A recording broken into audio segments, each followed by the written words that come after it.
سلام ستړي مشه د اوس مهمو خبرونو ته ښه راغلاست. د افغانستان دفاع وزارت وایي د کندهار میوند ولسوالۍ کې یو ځانمرګی بریدګر هدف ته له رسیدو مخکې په نښه وژلی دی.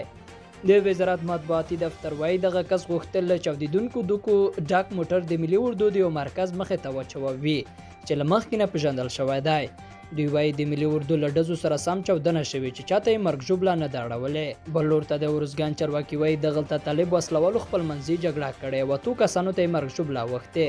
د والي بیان د احمدشاه ساحل وایي د ځایي طالبانو ترمنځ دغه شخړه پرون د ترینکوټ ښار اړوند محمد نبي خان اډې سیمه کې شوې ده.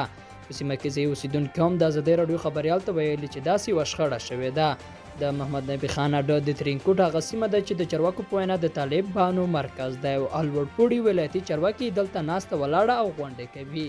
بلخوا د هلمند والي وایي د طالبانو د حملو د مخنیوي لپاره د دغه ولایت د نادعلي ولسوالۍ چا انجیر او یو د نورو لویدیځو سیمو ته کمتي ځواکونه لیږل شوي دي.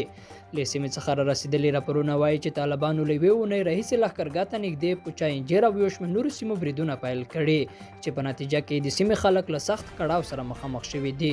د هلمند والي محمد یاسین وایي چې افغان هوایي او ځمکنیو ځواکونو د نادعلي په چا انجیر او یو د لویدیځو سیمو کې د طالبانو د بریدونو په ځواب کې عملیات کړي چې په ترڅ کې 14 وسلوال طالبان وژل شوي او 6 نور ژوبل دي. طالبانو په دې اړه څه نه دي ویلي. او وروسته اعلان خبر ده چې د افغانستان د ملي مصالحې عالی شورا مشر عبدالله په یو څلور ورځني سفر هند ته ځي. ښاغلی عبدالله به د نوي ډیلي لوړپوړو چارواکو سره د افغانستان د سولې په بهیر کې د هند د ونډې او ملاتړ په لارو چارو خبرې وکړي.